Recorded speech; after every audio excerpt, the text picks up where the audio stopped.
The coffee was getting cold, but Evangeline Rose Rosewood couldn't bring herself to care as she stared at the contract spread across her small kitchen table in her Beacon Hill apartment. The morning light streaming through her vintage lace curtains caught the golden highlights in her naturally blonde hair as she read the same paragraph for the third time, her emerald eyes widening with each word. $50 million, she whispered to the empty room, her voice barely audible over the distant hum of Boston traffic outside her window. Her perfectly manicured fingers, painted in a soft pink that complemented her rose-toned skin, trembled slightly as she reached for her phone to call her sister. "Melody, you need to sit down for this," Eva said the moment her younger sister picked up, not bothering with pleasantries. She could hear the bustling sounds of Emerson College in the background, mixed with Melody's infectious laughter as she chatted with friends. "Eva, what's wrong? You sound weird." Melody's voice carried that Gen Z energy that Eva both envied and adored. "Did something happen with that billionaire project? The one you've been stressing about?" Eva walked to her bedroom mirror, catching sight of herself in the reflection. Even in her casual morning attire, a cream silk camisole paired with high-waisted vintage jeans, she looked put together in a way that had earned her thousands of Instagram followers. But today, her usual confidence felt shaken. "It's complicated. Victoria Sterling wants to meet with me again today, about a different kind of proposal." The contract on her table wasn't for architectural services. It was something far more personal, far more life-altering. Victoria Sterling Worthington, the ice-cold matriarch of one of America's wealthiest families, had made an offer that would solve every financial worry Eva had ever had. The catch?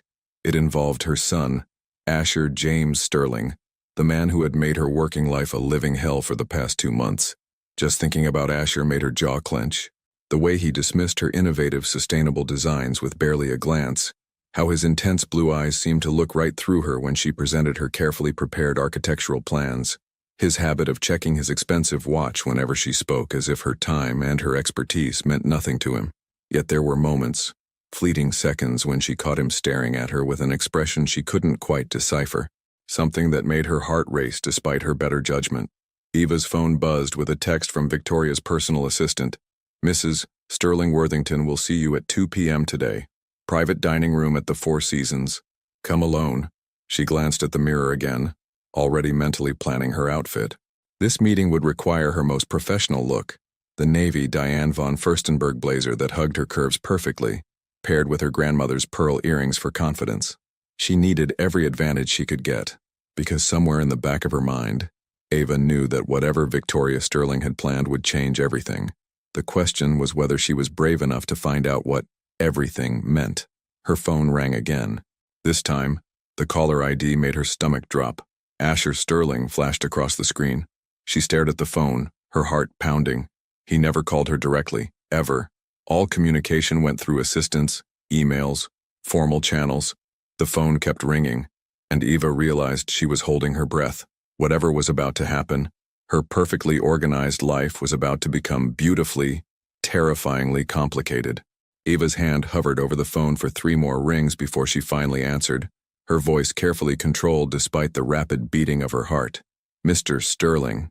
She kept her tone professional, the same one she used during their tense project meetings in his glass-walled corner office overlooking Boston Harbor. "We need to talk." His voice was different somehow, rougher, more urgent than his usual cold business tone. "About my mother's proposition." Eva sank into her vintage armchair, the one she'd found at a Newbury Street consignment shop, and reupholstered herself in cream velvet. Through her apartment window, she could see college students hurrying across the common, their lives blissfully uncomplicated compared to the chaos hers had become in the span of 24 hours. "I haven't agreed to anything yet," she said, unconsciously straightening her posture even though he couldn't see her. It was a habit she'd developed during their working relationship, preparing for battle every time they spoke. "Good." The relief in his voice was unmistakable, and it caught her completely off guard. "Meet me at Thinking Cup on Newbury Street in an hour. We need to discuss this away from my mother's influence." Eva found herself staring at her reflection in the antique mirror across the room. The woman looking back at her seemed smaller somehow, despite her naturally confident bearing that had carried her through MIT presentations and client meetings. "Why should I trust you? You've made it clear what you think of me and my work." There was a long pause, and she could hear traffic in the background, suggesting he was calling from his car, probably his sleek black Tesla that she'd seen him drive to their construction site meetings. Because, Asher's voice dropped to almost a whisper, what my mother is asking of you, of us, it's not just about money or business deals, and you deserve to know the whole truth before you make any decisions. After hanging up, Eva stood in her walk-in closet, surrounded by the carefully curated collection of vintage pieces and contemporary designs that had helped build her Instagram following. She selected a camel-colored wool coat from J. Crew, paired with dark jeans and ankle boots, approachable but put together. Whatever Asher Sterling had to say, she wanted to look like she belonged in his world, even if she didn't feel like it. The walk to Thinking Cup took her past the brownstones she'd dreamed of renovating since her architecture school days. Boston in October was her favorite, the leaves turning brilliant oranges and reds, the crisp air that made her cheeks naturally rosy, the sense that anything was possible in a city built on dreams and determination. She spotted Asher immediately when she entered the cafe. He sat in a corner booth, and for the first time since she'd known him, he wasn't wearing one of his perfectly tailored suits. Instead, he wore a navy sweater that made his eyes look even more intensely blue, and his usually immaculate hair looked like he'd been running his fingers through it. He stood when he saw her, and Eva noticed the way other women in the cafe turned to look at him. At 6'2" with broad shoulders and that classic New England aristocratic bone structure, Asher Sterling commanded attention wherever he went. But today, something was different about the way he looked at her. "Thank you for coming," he said as she slid into the booth across from him. Up close, she could see the exhaustion in his eyes, the tension in his jaw that suggested he'd been grinding his teeth, a nervous habit she'd noticed during their most heated project discussions. "Your mother's offer is," Eva began, but Asher held up his hand. "Insane, manipulative, completely out of line." His words came out in a rush, "and I need you to know that I had nothing to do with it.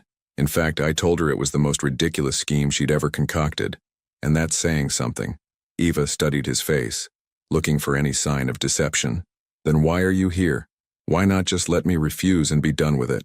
Asher's fingers drummed against his coffee cup, and she noticed he was drinking black coffee. No cream, no sugar. Everything about him was uncompromising, including his caffeine choices. "Because there's something about this whole situation that my mother isn't telling either of us. Something about why she chose you specifically." He leaned forward, his voice dropping to barely above a whisper.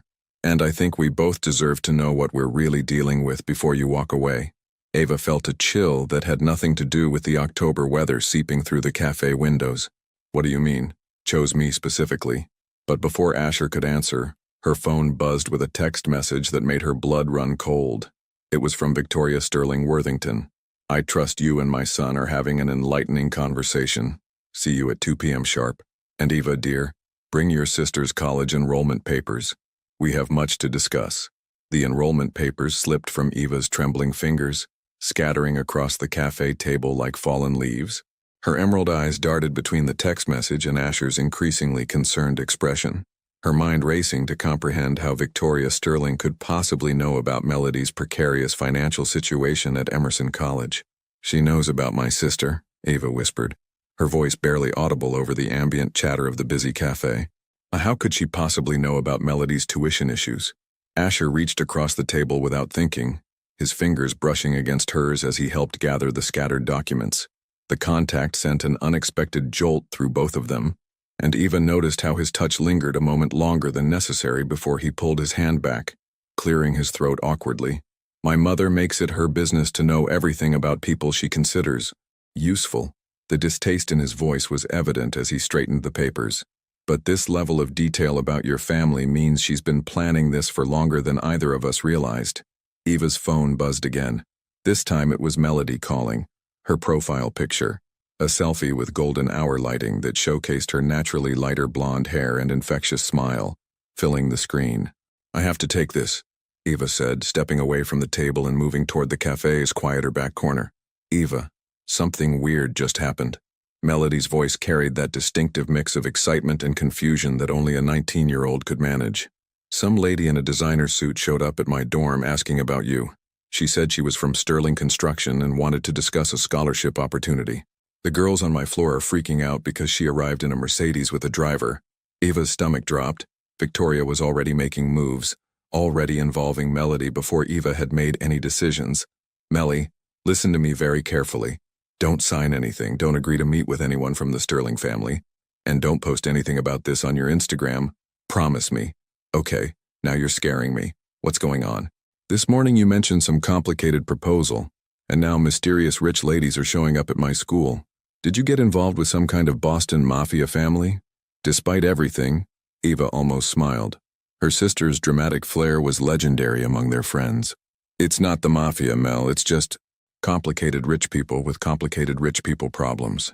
The worst kind," Melody said with the wisdom of someone who'd grown up watching her older sister navigate the world of high-end architecture clients. "Want me to drive up? I can skip my afternoon classes." "No, stay put. I'll handle this and call you tonight, okay? And Melody, I love you. Love you too, even when you're being mysterious and dramatic." Eva returned to the table to find Asher studying her enrollment papers with an expression she'd never seen before, something that looked almost like regret mixed with determination. "Your sister's grades are impressive," he said quietly. "Dean's List every semester. Double major in communications and digital marketing. She's clearly as brilliant as she is beautiful, if her Instagram photos are any indication." The comment about Melody's appearance made Eva's protective instincts flare. Don't what? "Don't look at my sister like she's another asset to be evaluated. She's 19 years old, Asher. She has dreams that don't involve being manipulated by your family's money." Something shifted in Asher's expression then, a vulnerability breaking through his usual composed mask. "You think I'm like her, don't you? Like my mother, that I see people as chess pieces to be moved around a board." Eva settled back into her seat, studying his face carefully. In the soft afternoon light filtering through the cafe windows, she could see details she'd never noticed during their tense office meetings. The slight scar above his left eyebrow, the way his eyes weren't just blue but had flecks of gray that became more pronounced when he was emotional, the subtle signs of exhaustion that suggested he'd been losing sleep over this situation too. "Aren't you?" she asked, but her voice lacked its usual sharpness. "I used to think so," he admitted, his fingers absently tracing the rim of his coffee cup. "It was easier that way, safer. But then you walked into that first project meeting wearing that burgundy blazer and carrying architectural plans that were more innovative than anything my company had seen in years, and you looked at me like I was just another obstacle to overcome." Eva remembered that day clearly. She'd chosen the burgundy blazer specifically because the color complemented her complexion and made her feel confident. She'd needed every ounce of courage she could muster walking into Sterling Construction's glass tower. "You were an obstacle," she said softly. "You dismissed every sustainable design element I proposed. You questioned my timeline estimates. You made me feel like I had to prove I belonged in that room. Because you scared the hell out of me," Asher said so quietly she almost missed it. "You walked in there talking about solar integration and green roofing systems with more passion than I'd ever felt about anything, and for the first time in my life, I met someone who couldn't be impressed by a trust fund and a family name." The confession hung between them like a bridge neither was sure they should cross.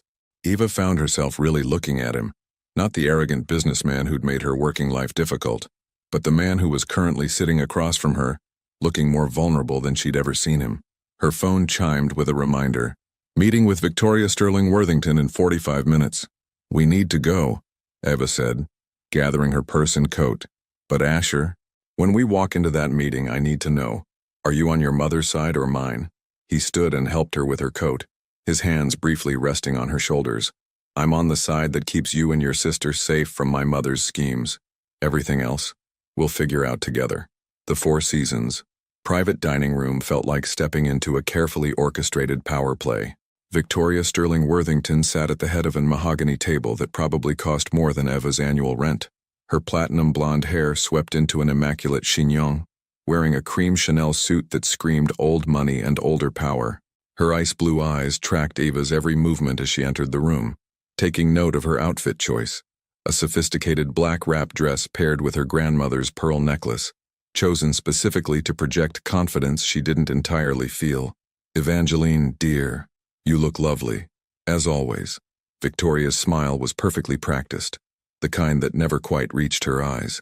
And Asher, punctual as ever. "Please, both of you, sit."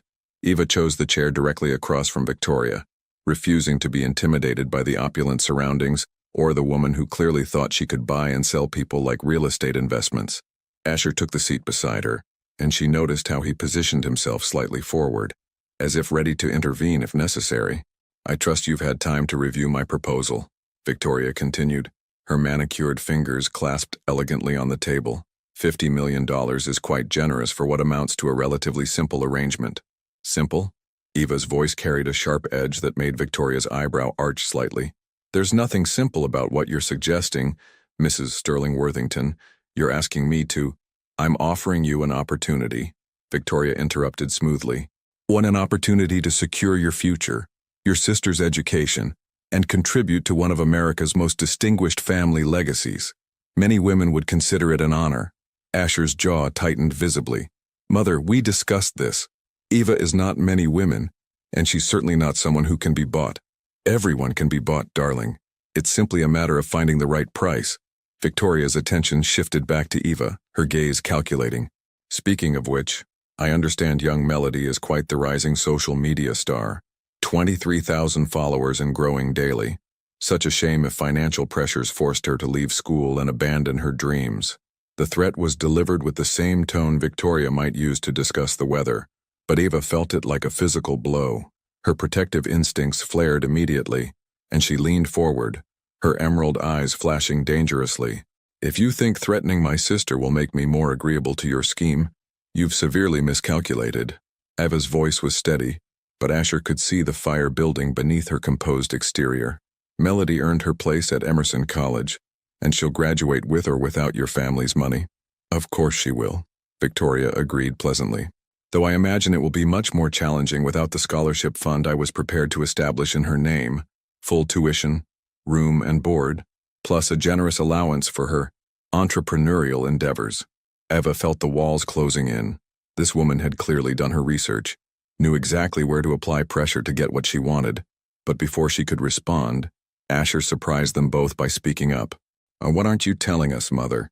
His voice carried a steel Eva had never heard before. This obsession with Eva specifically, the detailed knowledge about her family, the urgency. "What's the real reason you want her to carry a sterling heir?"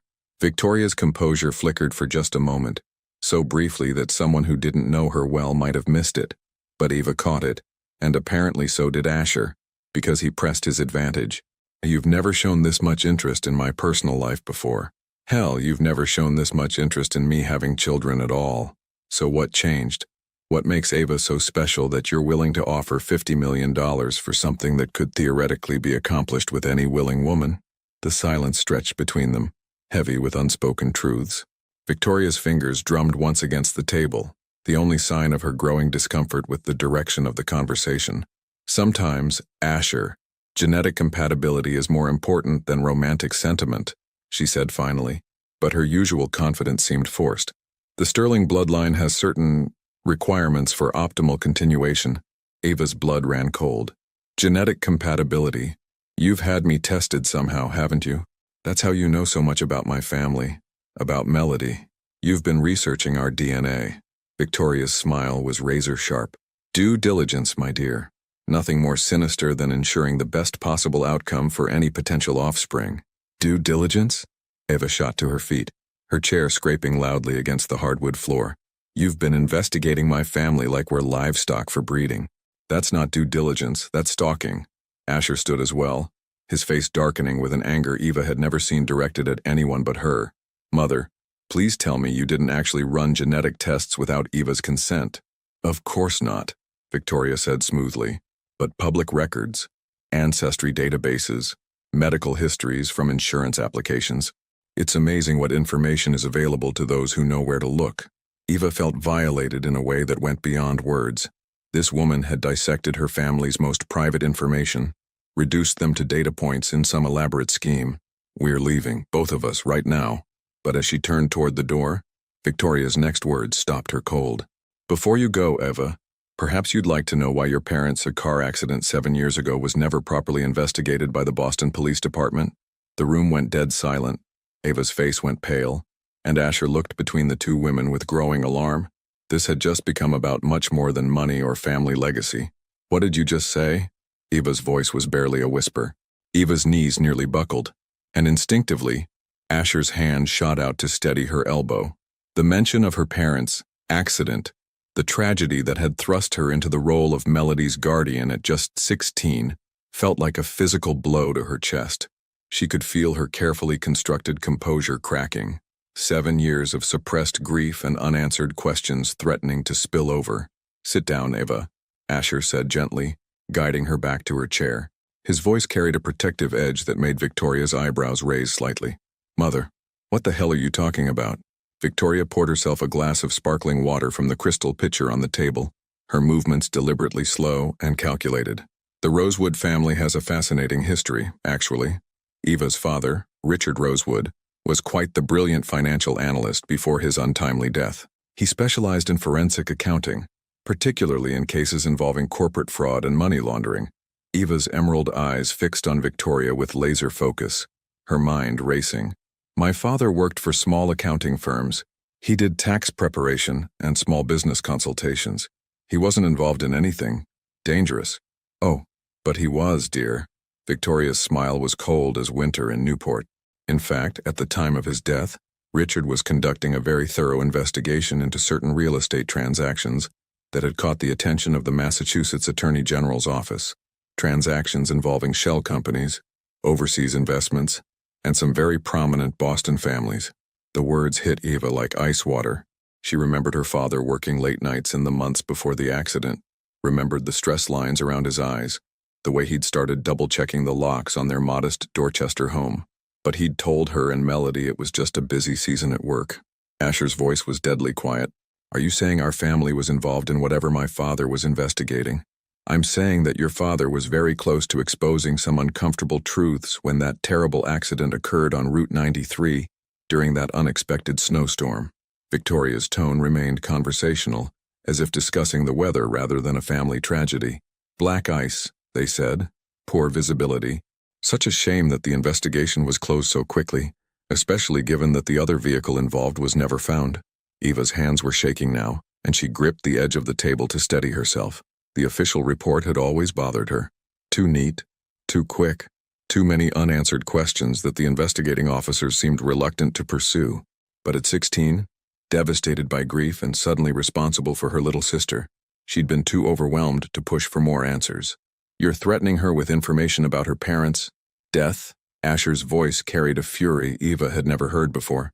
"That's unconscionable, even for you." "I'm offering clarity," Victoria corrected smoothly. "Eva deserves to know the truth about what happened to her family, and I'm in a position to provide that truth, under the right circumstances." Eva found her voice, though it came out rougher than she intended. "What do you know? What really happened to them?" Victoria leaned back in her chair, studying Eva's face with the intensity of a scientist examining a specimen. "Your father discovered that several high-profile real estate developments in the Boston area were being used to launder money for some very unsavory organizations. He had documentation, evidence, financial records that could have brought down not just the criminals, but the legitimate businesses and families who had unknowingly become involved, including the Sterlings," Asher said, the pieces falling into place. His face had gone pale, and Eva could see the horror dawning in his blue-gray eyes. "Including several transactions that my late husband had approved, without fully understanding their implications," Victoria confirmed. Richard Rosewood was 3 days away from turning over his evidence to federal investigators when he and his wife died in that convenient accident. The room spun slightly around Eva. Everything she'd believed about her parents' death, about the randomness of tragedy, was crumbling. "You're saying they were murdered because of what my father discovered?" "I'm saying that your father was a good man who stumbled onto something much larger and more dangerous than he realized. And I'm saying that the people responsible for his death are still out there, still powerful, still capable of causing problems for anyone who gets too close to the truth." Eva shot to her feet again, this time with pure rage fueling her movements. "Are you threatening me? Are you saying if I don't agree to your insane proposal, something might happen to me and Melody?" "Quite the opposite, actually." Victoria's voice remained maddeningly calm. "I'm offering you protection. Marriage into the Sterling family would provide you and your sister with resources, security, and legal protections that would make you untouchable. The same people who silenced your father wouldn't dare move against a Sterling heir or his mother." Asher stood as well, positioning himself slightly between Eva and his mother. This is insane. You're talking about covering up a murder. I'm talking about preventing future murders, Victoria snapped, her composure finally cracking slightly. Do you think Eva and Melody are safe now that someone is asking questions about Richard Rosewood's work again? Do you think whoever killed her parents won't notice if she starts digging into the past? Eva felt like she was drowning. Someone else is investigating. Who? Victoria's smile returned, colder than before. A certain former FBI agent turned private investigator. Someone who specializes in cold cases involving financial crimes. Someone who's been making inquiries about the Rosewood family for the past 6 months. Eva's phone buzzed with a text message. Her hands were shaking so badly she could barely read it, but when she managed to focus on the screen, her blood turned to ice. The message was from an unknown number. Eva Rosewood, we need to talk about your father's investigation. Meet me at the Prudential Center food court tomorrow at 2 p.m. Come alone. Your lives may depend on it. Eva stared at the message until the words blurred together, her emerald eyes filling with tears she'd held back for 7 long years. The mysterious text felt like the final crack in a dam that had been barely holding. Everything she'd built, her career, her carefully curated life, her role as Melody's protector, suddenly felt as fragile as tissue paper. Eva, Asher's voice was gentle, and she realized he'd moved closer, his presence solid and reassuring beside her trembling frame. Let me see the message. She handed him the phone with numb fingers, watching his face darken as he read. Victoria leaned forward with obvious interest, but Asher angled the screen away from his mother's view. This can't be a coincidence, he muttered, his jaw tightening. The timing is too perfect. Victoria's smile was razor sharp. Nothing in life is coincidence, darling. Everything is orchestrated by someone with enough power and motivation to pull the strings. Her ice blue eyes fixed on Eva. The question is whether you want to be a puppet or a player in this game. Eva felt something snap inside her. 7 years of grief, confusion, and now betrayal, crystallizing into pure determination. She stood straighter, wiping away the tears that had threatened to fall, and looked Victoria Sterling Worthington directly in the eye. I want the truth. All of it. Not just convenient pieces that serve your agenda. Her voice carried a strength that surprised even her. If you know who killed my parents, if you have evidence, then you're going to tell me everything before I even consider your proposal. Eva, you don't understand what you're asking for, Victoria said, but there was something different in her tone now, a note of what might have been respect.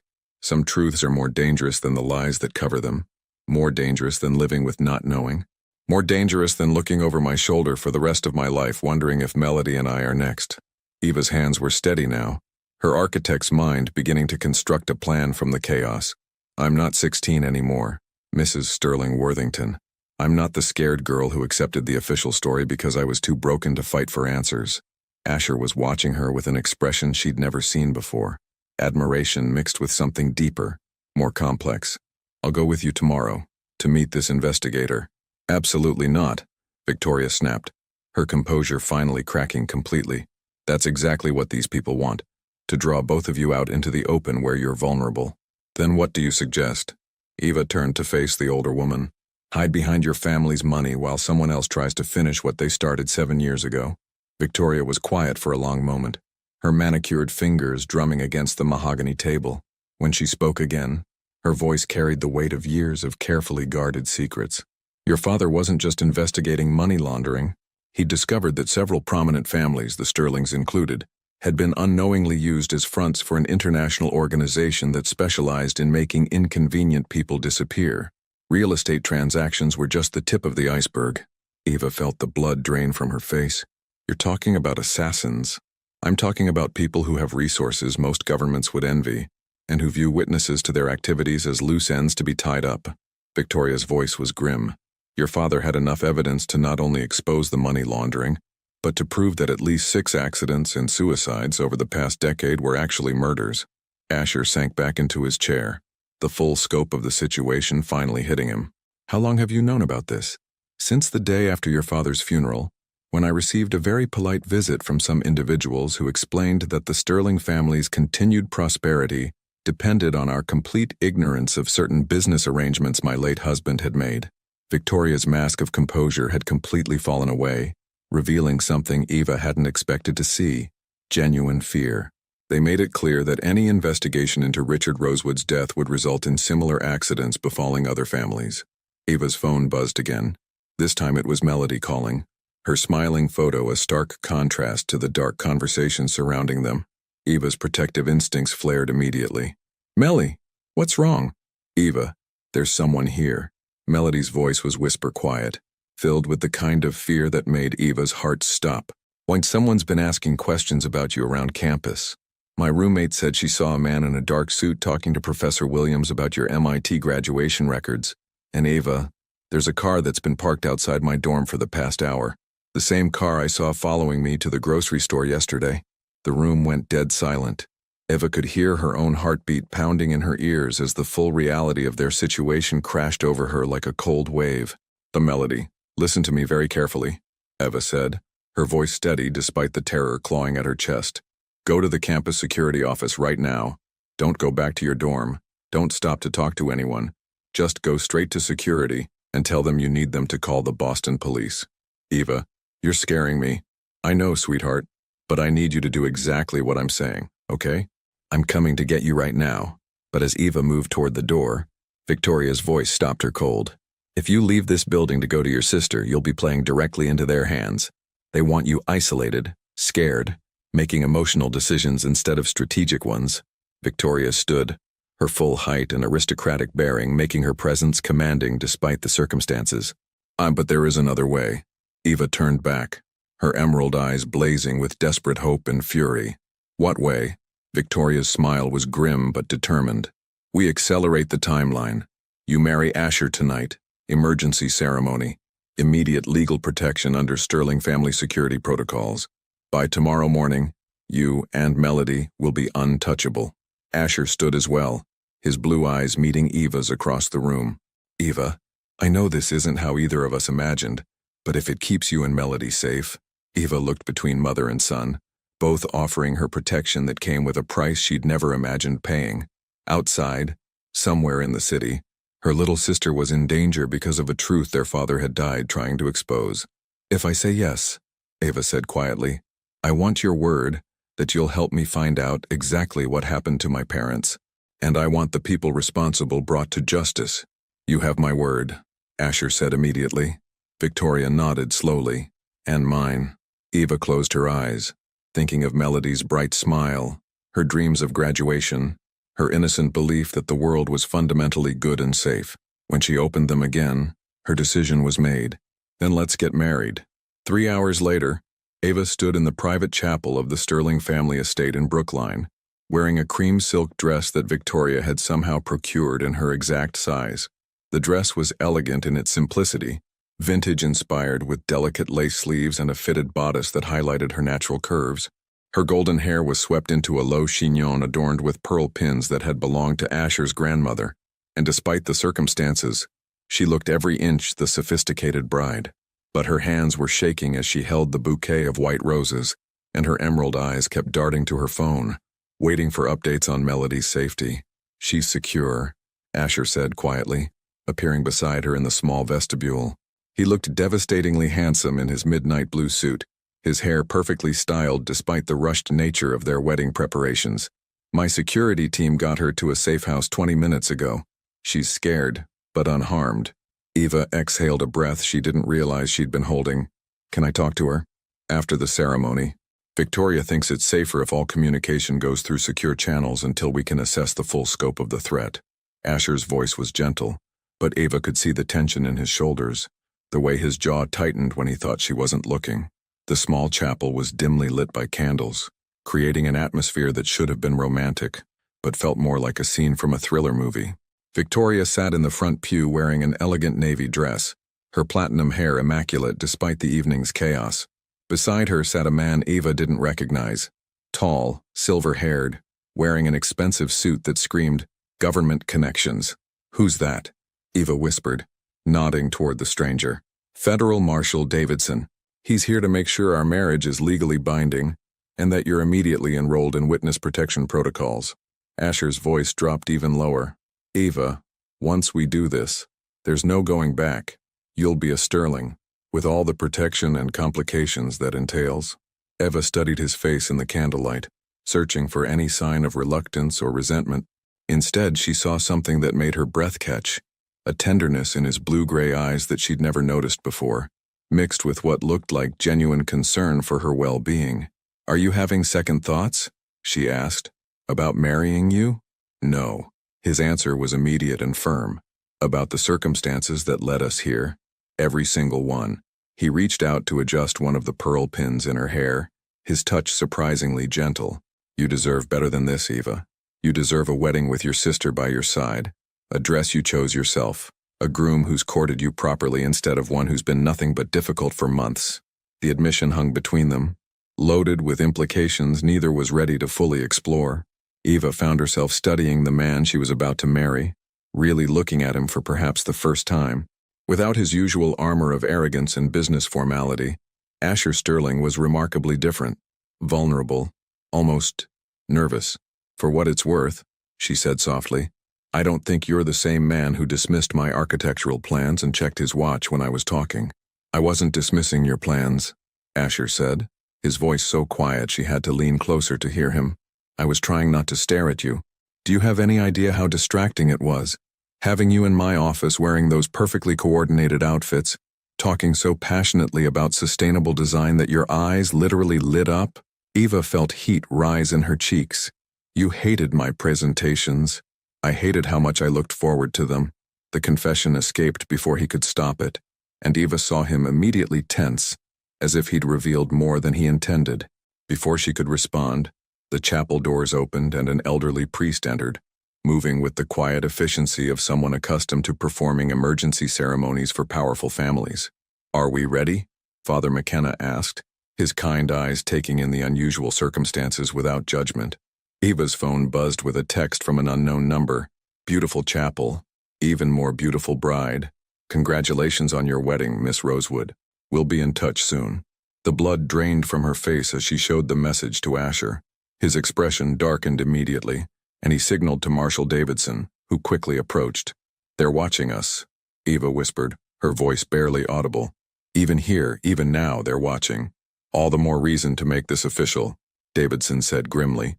"Once you're married, you're under federal protection. They can watch all they want, but they can't touch you." Asher took Eva's trembling hand in his fingers warm and steady against her cold ones. "We don't have to do this. We can find another way to protect you and Melody." Eva looked down at their joined hands, his strong and confident, hers delicate but determined. 7 years ago, she'd become Melody's guardian out of love and necessity. Tonight, she was becoming Asher's wife for the same reasons. "Yes, we do." She lifted her eyes to meet his. "For Melody, for the truth about my parents, for the chance to finally put an end to this." "Then let's do this properly," Asher said, surprising her by bringing her hand to his lips and pressing a gentle kiss to her knuckles. "Weave a rosewood. When this is all over, when you're safe and free to make your own choices, I want you to know that marrying you, even under these circumstances, isn't a sacrifice for me." Before she could ask what he meant, Father McKenna began the ceremony. "Dearly beloved, we are gathered here tonight under unusual circumstances, but with the same sacred purpose that has blessed unions for centuries." As the priest spoke, Eva found herself focusing on Asher's face, on the way the candlelight played across his features, on the sincerity in his eyes when he repeated his vows. When it came time for her to speak, her voice was steady despite the chaos of the evening. "Vice God Evangeline Rose Rosewood, take you, Asher James Sterling, to be my husband, in protection and in danger, in truth and in uncertainty, until we both shall be free." The modified vows weren't traditional, but they felt honest in a way that standard promises wouldn't have. When Father McKenna pronounced them husband and wife, Asher's kiss was gentle, respectful, and entirely too brief. But in that moment, with her new husband's lips soft against hers and his hands cradling her face like she was something precious, Eva felt something shift inside her chest. It wasn't love, not yet, but it was the beginning of something that might become love, given time and safety and the chance to know each other without the weight of danger pressing down on them. As they signed the marriage certificate, Ava's phone buzzed one final time. This message was from Melody. "Ava, they told me what happened. Are you okay? Are you really married? I can't believe my sister is now officially a billionaire's wife. I love you so much, and I'm so proud of how brave you are. Eva smiled for the first time all evening, showing the message to Asher, who grinned despite everything. Mrs. Sterling, he said formally, offering her his arm. But shall we go home? But as they walked toward the chapel doors, Eva couldn't shake the feeling that their real challenges were just beginning. The Sterling estate at night was a fortress of shadows and security lights, and Eva felt the weight of her new reality settling around her like an expensive coat she'd never asked to wear. The master suite Asher led her to was larger than her entire Beacon Hill apartment, decorated in sophisticated neutrals that screamed old money and older traditions. Floor-to-ceiling windows overlooked manicured gardens that stretched toward the Charles River, and Eva found herself wondering if she'd ever feel at home in such overwhelming luxury. The guest room is just down the hall, Asher said quietly, loosening his tie as he gestured toward a connecting door. Houghton, I had Victoria's staff prepare it for you. Complete privacy, your own bathroom, everything you could need. Eva turned from the window, studying her new husband's face. He was being perfectly gentlemanly, exactly what she should have expected from someone raised in his social circle. So why did she feel a strange disappointment at his immediate offer to sleep separately? Is that what you want? She asked, then immediately felt heat rise in her cheeks. I mean, given the circumstances, I thought, Eva. Asher's voice was gentle but firm. I know tonight has been overwhelming. The last thing I want is for you to feel pressured into anything beyond what we've already done. She sat on the edge of the massive four-poster bed, her cream silk dress spreading around her like water. The wedding dress that Victoria had somehow procured in perfect size felt like armor now. Beautiful, but constraining. I keep thinking about what you said in the chapel, she admitted, looking down at the platinum wedding band on her finger. It was a simple, elegant design that complemented her emerald engagement ring, another detail Victoria had somehow managed in their rushed timeline. About looking forward to my presentations, Asher moved to pour himself a glass of bourbon from a crystal decanter on the sideboard, his movements careful and controlled. I probably shouldn't have said that. Tonight's been emotional enough without me adding complications. Maybe I want complications. The words escaped before Eva could stop them, and she saw Asher's hand still on the glass. Maybe simple black and white situations are what got us into this mess in the first place. He turned to face her, and in the soft lamplight of the bedroom, Eva could see the conflict playing across his features. Well, what are you saying? I'm saying that 6 hours ago I thought you were an arrogant businessman who saw me as nothing more than an inconvenience. Eva stood, moving closer to where he stood. But the man who protected me tonight, who made sure Melody was safe before thinking about himself, who kissed me like I was something precious, that's not the same person. Asher set down his bourbon glass with hands that weren't entirely steady. Eva, you're in shock. You've had your entire world turned upside down in one day. This isn't the time to what? To be honest about what I'm feeling? Eva was close enough now to see the flecks of gray in his blue eyes, to catch the faint scent of his cologne mixed with the stress of the evening. Asher, we're married. That's our reality now. Whatever the circumstances that led us here. For how long?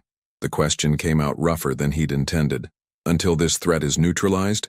Until you and Melody are safe enough for you to file for divorce and get back to your real life.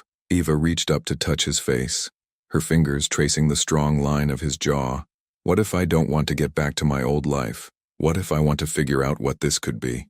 The admission hung between them like a bridge neither was sure they should cross. Asher's eyes searched her face, looking for any sign of uncertainty or obligation. You don't owe me anything, Eva. Not gratitude, not affection, certainly not. Stop. She pressed her finger gently to his lips. Stop telling me what I do or don't owe you, and listen to what I'm actually saying. Eva's phone buzzed on the nightstand, breaking the tension. The caller ID showed Gabriel Fairmont's name, and she felt Asher stiffen beside her. I should take this, she said reluctantly, moving to answer. Gabriel, this isn't a good time. Eva, thank God you answered. Gabriel's voice was tight with worry. I've been trying to reach you all day. There are rumors circulating that you've gotten involved with the Sterling family, and I need you to know that's incredibly dangerous. Eva glanced at Asher, who was pretending not to listen while obviously hanging on every word. What do you mean, dangerous? I can't explain over the phone. Can you meet me tomorrow? There are things about the Sterlings, about your father's death, that you need to know before you get in any deeper. Gabriel, Eva, please. I know you probably think I'm just being an overprotective ex, but this is bigger than that.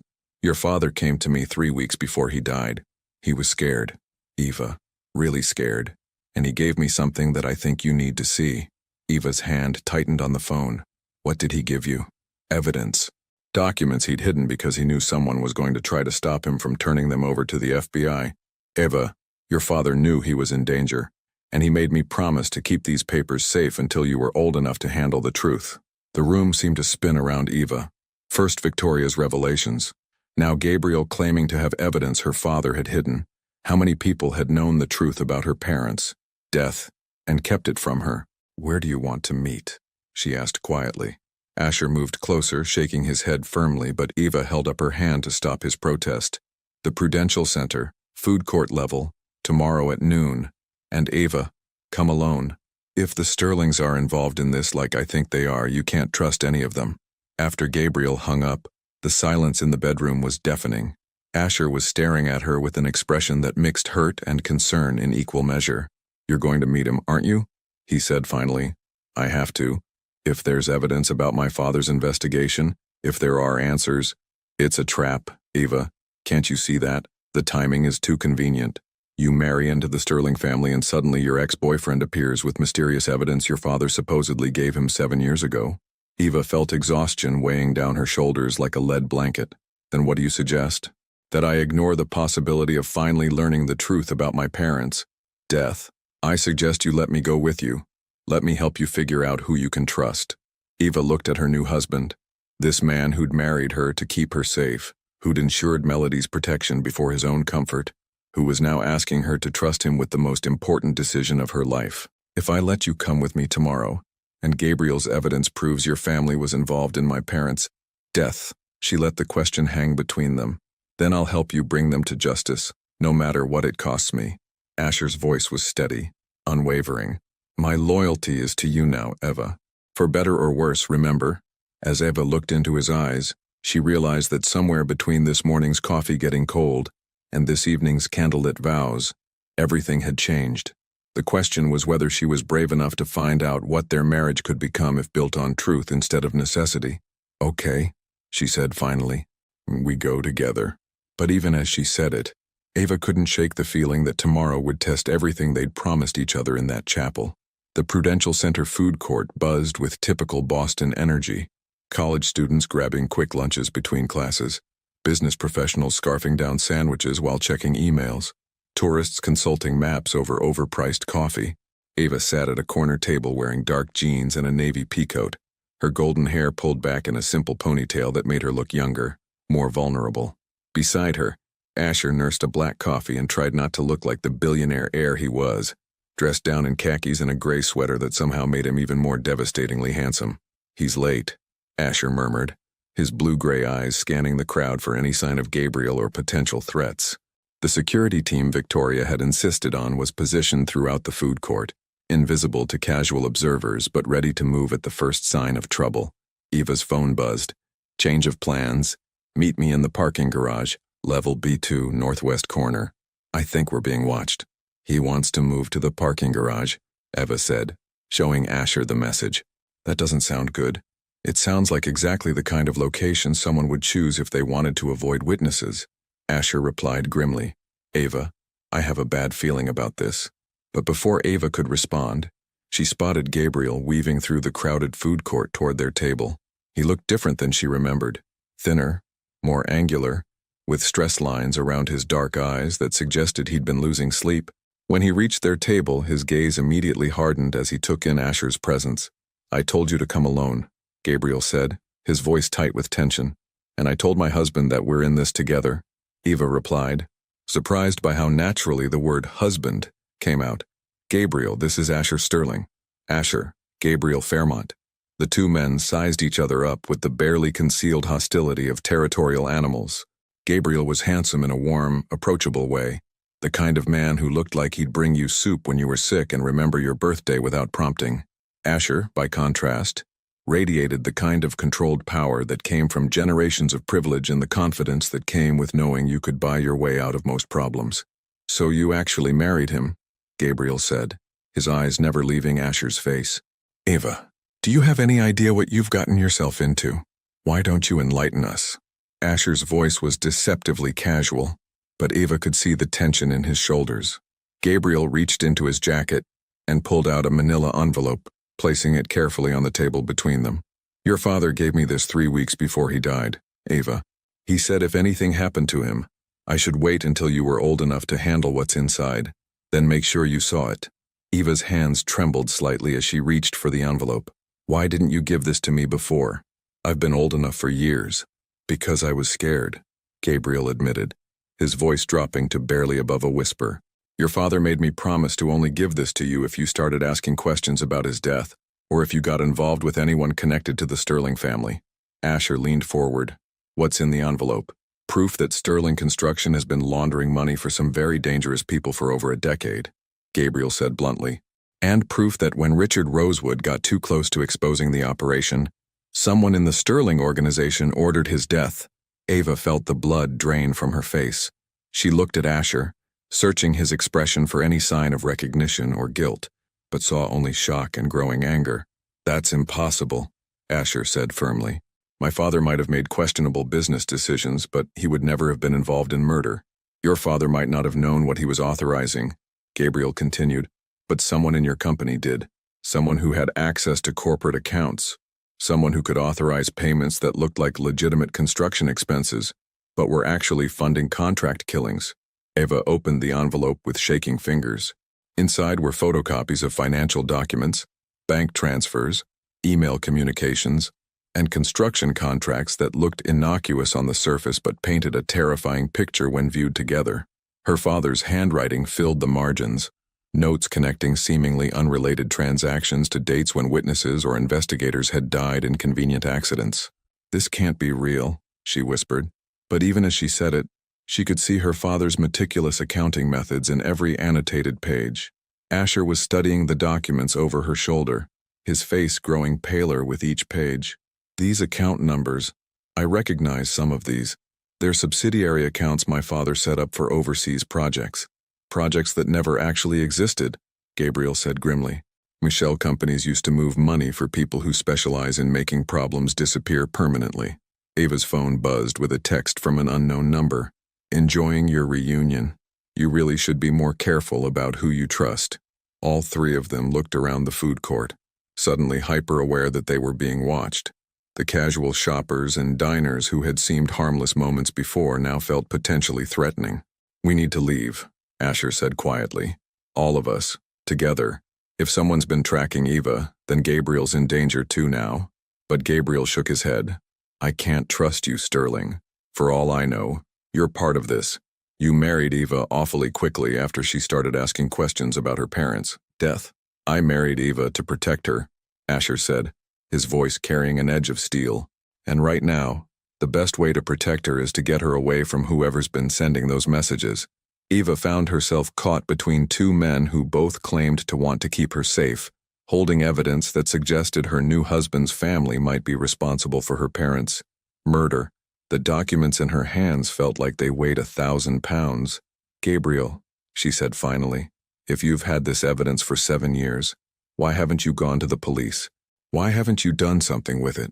Gabriel's expression shifted, and for just a moment, Eva saw something that made her stomach drop. Uncertainty, guilt, and what looked like fear. Because, he said quietly, your father made me promise not to go to the authorities unless something happened to you too. He said the corruption went deeper than just the Sterling family, that there were people in law enforcement who couldn't be trusted. Or, Asher said, his voice deadly quiet, because you've been working for the same people who killed her parents. And this is all an elaborate setup to make Eva distrust the one family that actually has the resources to protect her. The accusation hung in the air like a bomb waiting to explode. Eva looked between the two men, Gabriel, who had loved her since college and claimed to be protecting her father's legacy, and Asher, who had married her to keep her safe but whose family's money might be built on blood. Her phone buzzed again. Time to choose. Eva, trust the man who's been lying to you for 7 years, or trust the man whose family killed your parents. Either way, this ends tonight. Eva realized that whatever choice she made in the next few minutes would determine not just her own fate, but the fate of everyone she loved. And somewhere in this crowd of innocent-looking strangers, Someone was watching, waiting to see which mistake she would make. Eva's hands were shaking so violently she could barely hold her phone as the final text message burned itself into her memory. Around them, the food court continued its normal rhythm. Teenagers laughing over shared fries, business people rushing between meetings, elderly couples sharing quiet conversations, while her world collapsed into impossible choices and deadly consequences. Eva. Asher's voice was gentle but urgent. Look at me. Not Gabriel. Not your phone. Look at me. She raised her emerald eyes to meet his blue-gray gaze, and what she saw there made her breath catch. Not the arrogance or cold calculation she'd expected if he were part of some elaborate deception, but genuine fear, not for himself, but for her. I need you to think like the architect you are, he said quietly. Look at the structure of what's happening here. The timing, the players, the way information is being revealed. What does your analytical mind tell you? Eva forced herself to breathe, to think beyond the emotional chaos. Gabriel had appeared with evidence the day after her marriage to Asher. The mysterious messages had started immediately after Victoria's revelations. The documents looked authentic but had been hidden for 7 years with no explanation for why Gabriel hadn't acted on them. Gabriel, she said, never taking her eyes off Asher's face. Show me your phone. What? Gabriel's voice cracked slightly. Your phone. Show me your recent messages, your call history.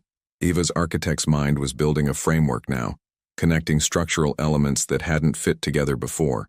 If you've been protecting me for 7 years, if you're really here to help, you won't have anything to hide. Eva, this is ridiculous. We don't have time for— Show her the phone, Gabriel. Asher's voice carried absolute authority now, or I'll have building security detain you while we figure out exactly who you've been working for. Gabriel's face went pale, and Eva saw him glance nervously toward the exit. In that moment, she knew the man she'd once loved, who had been her safe harbor through college, who had promised to always protect her, he was part of this. How long? She asked, her voice surprisingly steady. How long have you been working for them? Gabriel's shoulders sagged in defeat.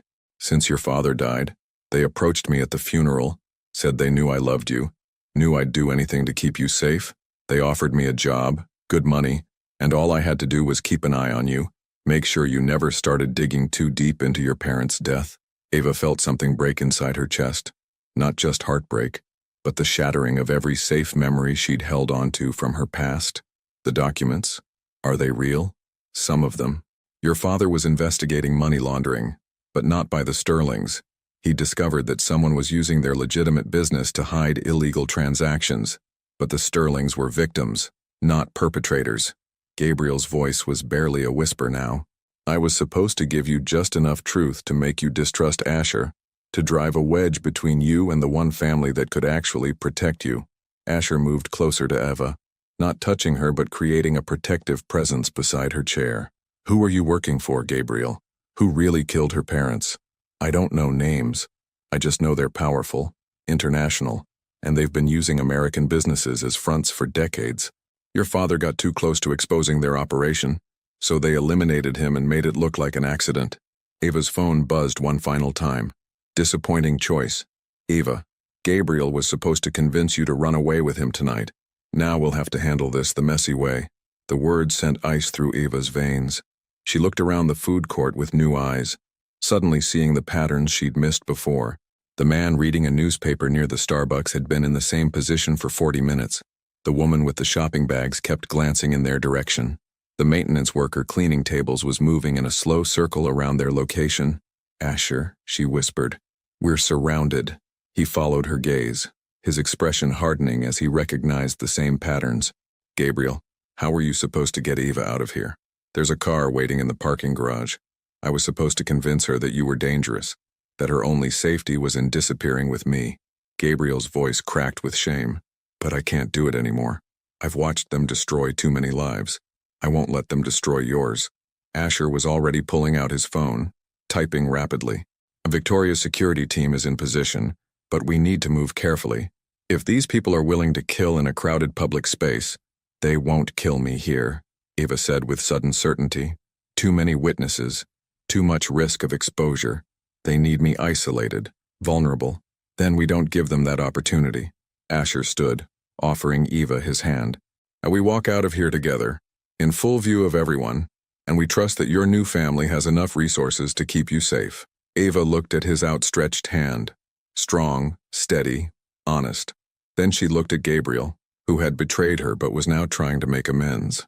Finally, she looked around the food court at all the innocent people who had no idea they were sitting in the middle of a decades-old conspiracy. "Gabriel," she said firmly, "you're coming with us. If you really want to protect me, then help me expose the people who killed my parents." Gabriel nodded, tears in his dark eyes. "I have more information, real evidence this time, bank records, communication logs, names of other victims. I've been gathering it for months, waiting for the courage to act. Then let's act."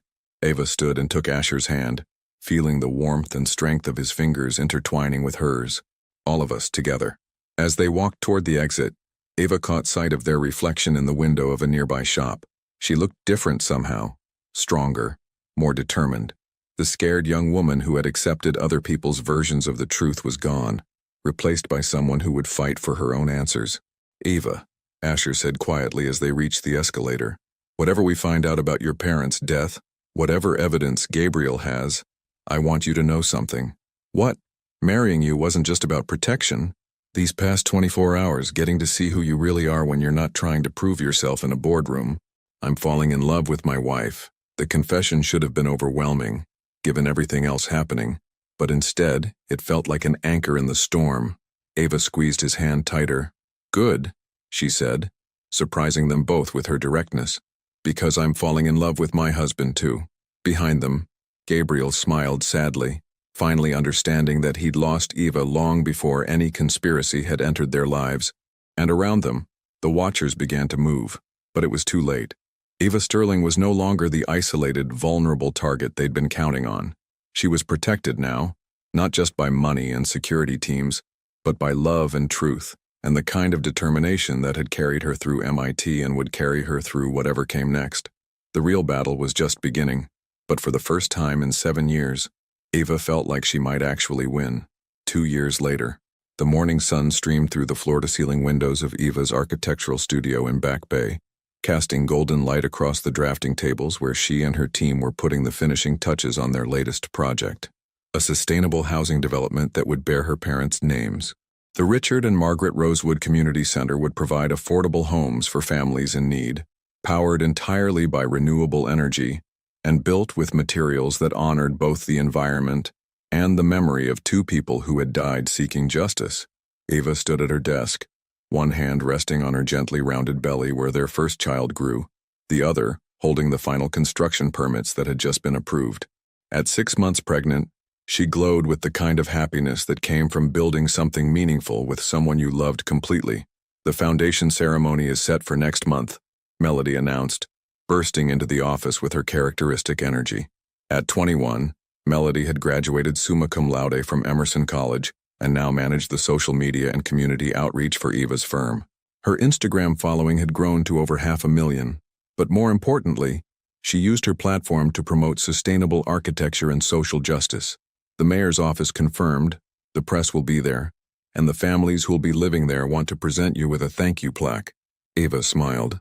Watching her sister's excitement, Melody wore a flowing bohemian dress in sage green that complemented her lighter blonde hair, now styled in beachy waves that had become her signature look. The trauma of 2 years ago had strengthened rather than broken the bond between the sisters, and Melody had channeled her experience into advocacy work that was already making a difference in their community. "Any word from Gabriel?" Ava asked, settling into her ergonomic chair, one of many accommodations Asher had insisted on for her pregnancy. "He's testifying again next week in the Peterson case," Melody replied, her expression growing serious. "That makes 12 convictions so far from the evidence he provided."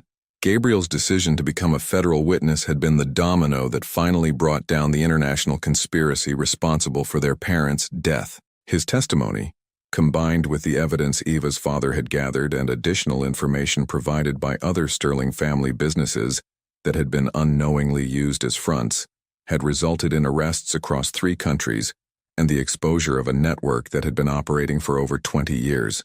Gabriel himself was in witness protection now, having chosen to disappear entirely rather than try to rebuild a relationship with Ava. His last message to her had been simple: I'm proud of the woman you've become, and I'm sorry it took me so long to do the right thing. Be happy, Eva. You deserve all the love in the world."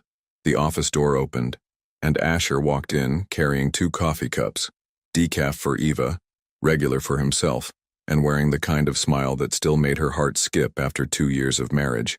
He'd adapted to married life with surprising ease, trading some of his perfectly tailored suits for more casual button-downs that Eva loved to steal when she was working late in her home office. "The nursery furniture arrived," he said, kissing her cheek and placing a protective hand on her belly. "Victoria's already up there directing the placement like she's staging a photo shoot for Architectural Digest." Eva laughed. Victoria had undergone the most dramatic transformation of anyone in their extended family. The revelation that her late husband's business had been used to launder money and that her own family had been victims rather than perpetrators had shattered her carefully constructed world. But instead of retreating into bitterness, Victoria had emerged as one of the fiercest advocates for justice Eva had ever seen.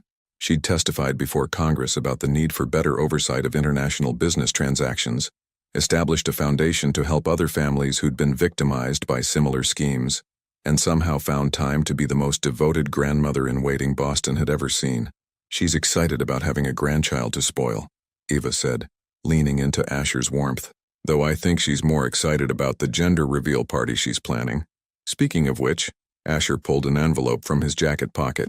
Dr. Martinez sent the results. They decided to find out the baby's gender together, away from the chaos of their busy lives and well-meaning family members. Eva took the envelope with trembling fingers, suddenly nervous despite having carried this child for 6 months. "Ready?" she asked. "Ready?" Together, they opened the envelope and read the single line that would determine nursery colors and name discussions and 1,000 tiny decisions. "Congratulations, you're having a daughter." Asher's eyes filled with tears. Something Eva had learned happened whenever he thought about their future family. A little girl who's going to be as brilliant and beautiful and stubborn as her mother, and as protective and loving and impossibly handsome as her father, Eva replied, pulling him down for a kiss that tasted like promises and possibility. Through the window, they could see the construction site where the Rosewood Community Center was taking shape. In 6 months, families would move into homes built with love and justice, powered by the kind of innovation Ava's father would have been proud of. Their daughter would grow up knowing that her family had turned tragedy into triumph, that love could indeed conquer the darkest circumstances. Melody cleared her throat dramatically. "Okay, lovebirds, as sweet as this is, we have a business to run and a legacy to build." Eva laughed, her hand still resting on her belly where her daughter was growing strong and safe. "She's right. We have work to do." But as they turned back to their drafting tables and planning meetings, Eva caught Asher's reflection in the window. He was watching her with the same expression he'd worn in that chapel 2 years ago. Wonder, devotion, and something deeper that she now recognized as the kind of love that built dynasties and changed worlds. Their love story hadn't begun with fairy tale romance or perfect circumstances. It had begun with necessity and fear, and impossible choices. But it had grown into something Eva's parents would have been proud of, a partnership built on truth, sustained by justice, and blessed with the kind of happiness that came from fighting for what mattered most. Outside, Boston hummed with life and possibility. Inside, Eva Sterling, architect, wife, mother-to-be, and inheritor of more than just money, continued building the future she'd always dreamed of, one sustainable structure at a time. The foundation of their love had been tested by fire and had emerged stronger than steel. Everything else they built together would stand for generations. Would you have the courage to love someone under such impossible circumstances? And if faced with choosing between safety and truth, which would you choose? What did you learn from Eva and Asher's journey from necessity to true love? Your participation in our channel is very important. Please leave your thoughts in the comments below. Thank you for watching. If you enjoyed the story, please subscribe to our channel and leave a comment below, letting us know what you thought. Your feedback and support mean a lot to us. Stay tuned for more exciting stories.